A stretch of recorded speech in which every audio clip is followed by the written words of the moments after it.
All right, this is Crime and Punishment by Fyodor Dostoevsky. I read this last year, so this was a reread for me. Um, and this is the Signet Classics edition. There you can see the cover. Signet Classics usually does a pretty good job in their translations. This one happens to be done by, let's see, who's the translator here? This is the Sidney Monis translation. This novel was serialized in a magazine in 1866 before it was collected into a novel. Another novel that was contemporaneous to this one was Tolstoy's War and Peace, which was also serialized in the 1860s as well.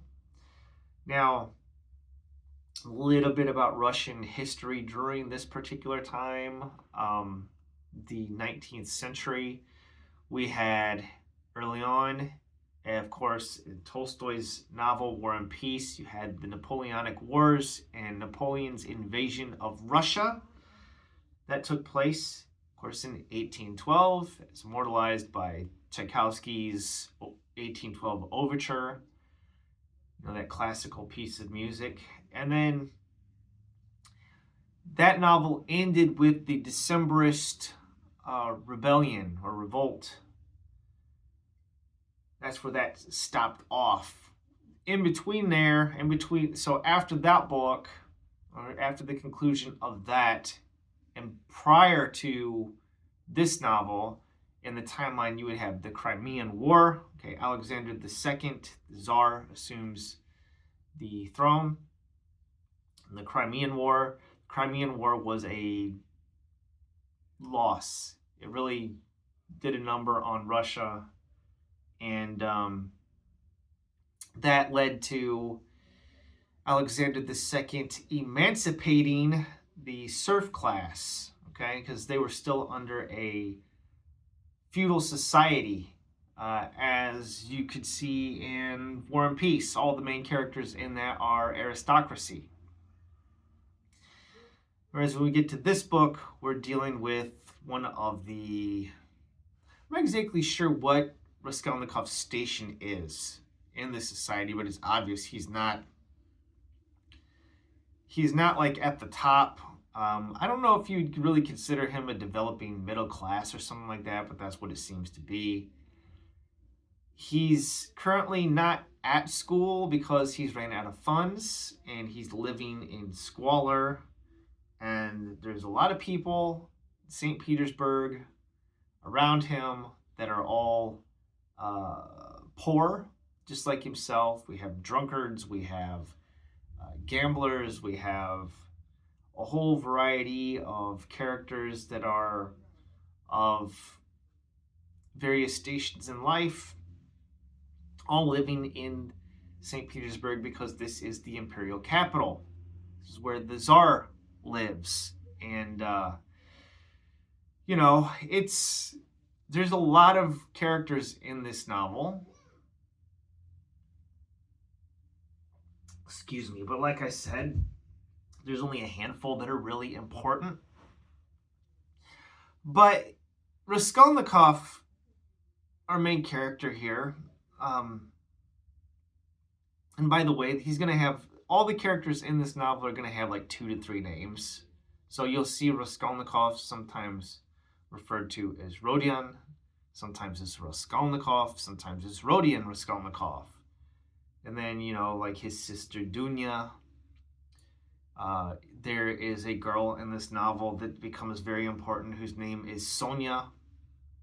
And she'll have several names. I don't know her last name. It's like It's not Marmalade. I'm not going to look for it. It's Marma something. You have this other character that's really kind of a character given over to vice, hedonism, Svidrigailov. But, what we're really focusing on in this novel is the psychological journey of Raskolnikov. And this book is kind of a warning. Well, it's not just kind of, it is a warning against embracing nihilism. Now, this is not the nihilism that would be flushed out later by Nietzsche, in texts such as Thus Spoke Zarathustra.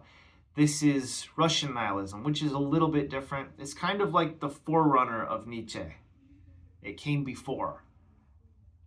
And what had happened as a result of all of the reforms of Peter the Great, all right, who was trying to westernize Russia and make it, European. So Russia has always had this struggle, at least in modernity. Now, I'm not a Russian historian. I'm just telling you as I see it, as somebody who's looked into Russian history a little bit. I'd consider myself something of an amateur historian, is that Russia seems to have this struggle with identity about whether they want to be European or whether they want to be Asian. So you have because of their place in the world, like where they're at geographically.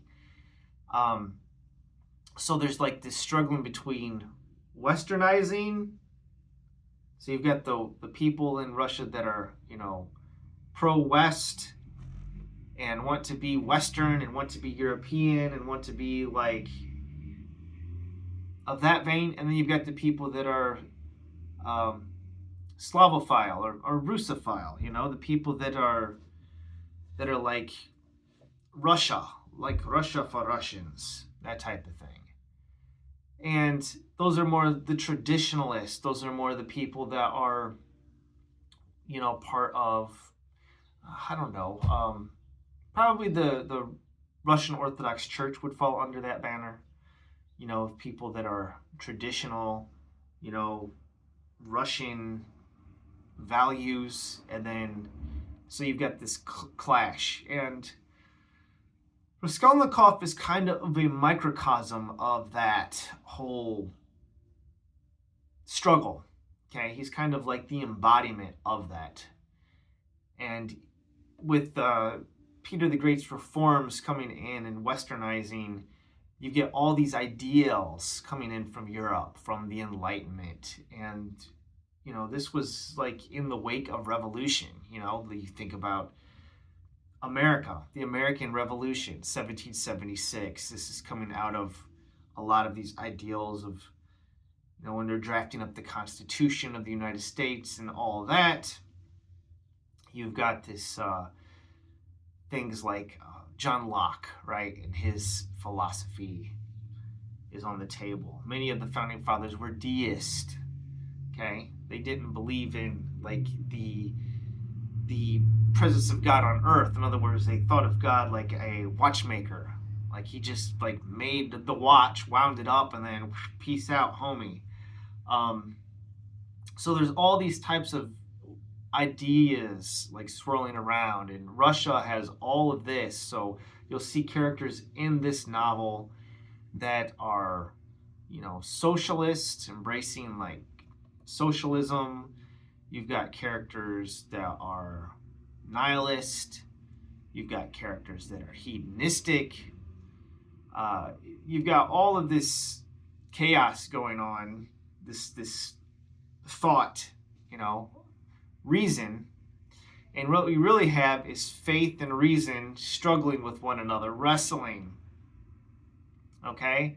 Sonia, she's a prostitute, and she's very important to the novel, but she's kind of the embodiment of, I don't know what you would say, that whole very simple, childlike faith. And one of the key moments in this novel has to do with the reading of a passage from the Bible concerning the resurrection of Lazarus. It's a very powerful scene in this novel where she's reading to Raskolnikov from the Gospel according to St. John. But Yeah, I don't really know what to say about this. I'm just, if you're gonna read this, I think it is important to kind of know a little bit, having historical context going into it, and think about what's going on at that time and how this book is relevant to now, kind of the chaos of modernity that we're living in, because we are living in a age that I would call, and many have called, the age of nihilism. Kind of World War I kind of triggered the end of um, the humanist endeavor. Humanism kind of got slapped down, and nihilism has rose up into its place with all that entails, with people that are, we've got postmodernism. We've got people that have become existentialists, that are living their lives like a Hallmark greeting card. Like, you have to make your own meaning, man. Nothing matters, man. Like, you have to come up with your own. You got to be the hero of your own story, Like, it's got to be your hero's quest, man. Like, there is no holy grail, man. You have to make your own holy grail, dude. That whole argument. This is dealing with that type of stuff. Like, this is faith, the power of faith, because one of the things that faith does, one of the things that the what I would call the Christian ethos, specifically it's highlighted in this novel because Dostoevsky was an Orthodox Christian, is the meaning that is given to anthropology, okay, the human person, because if you are Christian, you believe that you're created in the image of God. That gives people value, that there's a value in a human being because they are the image bearer. They are an icon of God, and therefore they have intrinsic value. But if you reject, Christianity, and you no longer have a Christian anthropology, then you have to develop your own anthropology, your own meaning for humanity. And what does that mean? Well, one of Raskolnikov's ideals and what he is wrestling with is this idea that some people are superior to others. He calls the Napoleonic man, right? Like, the law doesn't apply to them. This is a theory of his. And then if Raskolnikov wants to be one of these great men, in order to prove his theory true, then he has to murder somebody to prove it out. Specifically, it's this pawnbroker woman. And he even uses like a little bit of utilitarian argumentation, thinking, well, if I murdered this woman, who's a louse, she's no good, she's a rat, and I steal all of her money, then think of all the good that I could do with her money. And does all the good that I could do with her money, because she is no good, would it erase the stain? Wouldn't that good be better? These are questions that are raised in this book. And the murder, or the act, the driving action, what do you want to call it? The action of this act happens very early on in the novel, and then the rest of the book is trying to wrestle with the idea of, is the theory proven out? Is it not proven out? Getting into the psyche of an individual that is essentially losing his mind, okay, going insane, because it doesn't play out the way that he thinks it's going to. And it's a very interesting novel, psychologically speaking, going into the depths of this, of Raskolnikov's torment. And him wrestling with this whole ideal of anthropology, because he is questioning the value of people, because he has rejected a Christian ethos. All right? So he doesn't see everyone is being equal and everyone is having a shared value and worth. And that's the danger of nihilism. It's the danger of adopting a nihilistic worldview, and sadly, I'd say that's kind of what we're living in now. I don't think that nihilism has run its course as of yet. And when people are talking about, woke culture and all the crazy stuff that's going on with transgenderism and all of these social causes and everything else, one of the results of having nihilism triumph is that Christianity has been, kind of laughed at, knocked off of its pedestal, so to speak, and people laugh at the kingdom of God. And if you don't have a kingdom, if you don't have a Christian cosmology, view of the cosmos, and if you don't have a Christian anthropology view of the human person, then inevitably you're going to have to invent your own. And then that's going to bring in people that want to build utopia, through science, through reason. People that are, since they don't believe in God anymore, science becomes their God. You have rationalism and empiricism and people adopting a Newtonian worldview where they just view the entire cosmos as a giant machine, like a clock. And their sole way of understanding the world is through empirical data, through sight, sense, sense data, things that can be measured. And then you have people that are just like, nothing's real, man. It's all a illusion. We're living in the Matrix, bro. Like nothing's real. Like it's all just an illusionary thing, man. And so you get into absurdism. And I don't know, man. I don't know how we come out the other side. I don't know if we can come out the other side. I don't think you can I don't know if everything can go back into the box, is what I'm saying. Like, the genie's out of the bottle, and I don't think that people are going to come back to a Christian ethos and a Christian worldview. So I don't think this is necessarily a warning to the masses.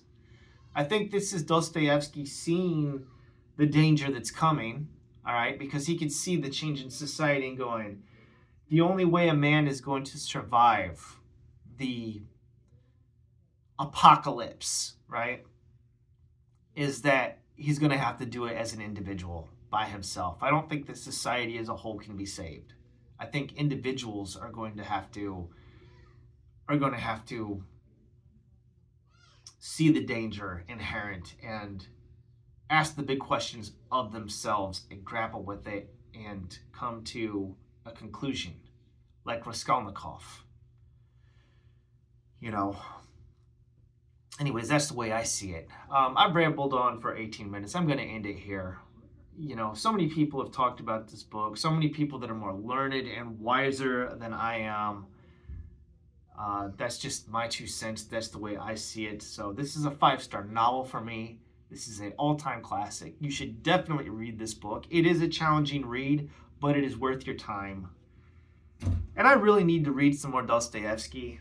I'm sitting here talking about Nietzsche. I should really read some Nietzsche because, Dostoevsky came first. The idea of the Ubermensch, the Superman. Okay, Raskolnikov wants to be one. And it's clear if you read the back cover, there's a quote here by Nietzsche that says, quote, "He is the only psychologist I have anything to learn from," unquote. See that? So Nietzsche knew of Dostoevsky. I don't know if Dostoevsky knew of Nietzsche, but this is basically 20 years before Nietzsche writes Thus Spoke Zarathustra.